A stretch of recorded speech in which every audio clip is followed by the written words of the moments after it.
munaasabadan oo hanaankeedu sareeyay ayaa ujeedkeedu ahaa bandhigista buugga waxqabadka 2017-2022 ee xisbiga talada haya kulmiye waxaana soo jeedinayay Professor Aqooyahan Axmed Ismaaciil Samatar. Munaasabada waxaa ka soo qayb galay siyaasiyiin boqolaal dadweyne taageerayaasha xisbiga kulmiye iyo qaar kale. Cabdicasiis Xuseen Tarawal duqa degmada Laascaanood ayaa munaasabada furay kuna dheeraaday muhiimadda gaarka ah ee u leedahay bulshada. Waa maayirka degmada Laascaanood Cabdicasiis Xuseen barsaboorka yar tiin kala socda ay noo wadaan waxqabadkii xisbiga barnaamijkii xisbiga kulmiye ee 2017 ilaa 2022 hadii la haydmo haddeen reer Laascaanood nahay xisbiga waa loo kala soocan yihiin xisbiga kulmiye ee madaxweynaha ka yahay Axmed Maxamuud Siiyaayo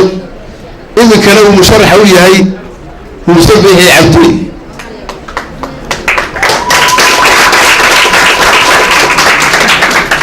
waxyaalaha ay ka qabteen magaalada Laascaanood ee caawa ku noolahay iyo guud ahaan gobolka Sool waxaanu isla wada arkayno waa gobolkaagii waa noo baahneen maskaxdaada iyo ra'yigaaga iyo maxay ahaytoy cilmigaaga inaad wax nooga sheegtid waanu baahneen ku soo dhawow dadkuna waa kulmiye dalkuna waa kulmiye. Assalaamu calaykum. tan xukuumadda kulmiye ee mudane Axmed Maxamuud Siiyaayo waxa weeye waxqabad dheer soo qabtay Laascaanood waa laga hadlaami kaliya lahayn dhakhtarkeena baan ku marka qofka halka laga qaado isagoo burcay hargeysa la sii jira magara wala sii nafta ka bixin jirtay marka dhalinyaradu waxaan u sheegayaa xukuumadda dalka iyo muruqii iyo wax kugu wariyo inta badan ku jirta iyo aqoontii ka faa'iideysta professorka qiimaha iyo sharafta leh idin keenay maadaama ay professor joogo isaga wax badan idin sharxi doona dib u dhacay lagu yimi xisbiga kulmiye buuggii maalintii hore uu ka maqlahaa uu dhamaystay waliba siyaadaan ku darsaday fariintaan doonayo inaad reer Sool halkan ugu gudbiya waxa weeyaan gobolka Sool xisbiga kulmiye waxa weeye waa xisbigii ugu horeeyay ee intaas Soomaaliland ay jirtay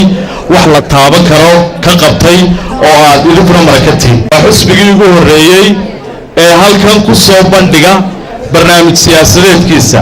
inaad xisbiyada kalena weydiisaan oo aad ka dalbataan oo aad ku tiraahdaan war ballatusa barnaamij siyaasadeedkiina oo halkan soo dhiga annaga barnaamijkeena waxa wada oo iib geynaya ninaanu aad ugu kalsoonahay oo aqoonyahana oo Soomaaliya oo dhan ugu caansan Professor Axmed Ismaaciil Samatar. ugu dambeyntii munaasabada waxaa soo guraanaday Axmed Ismaaciil Samatar oo si farshaxmaysan u sharaxay buugga waxqabadka 2017-2022. arinta saddexaad oo soo gaabinayo waa arintii caafimaadka kolka waxyaabaha xisbiga aad iyo aad halka ugu jira waxa weeye in si xoog loo galo in la sameeyo shaqooyin wax ka qabanaya dhalmada lagu dhimanayo iyo caruurta ku dhimanaysa iyagoo 5 jir gaarin inteeda badanna ay tahay malnutrition ya Soomaaliga Ismaaciil Mire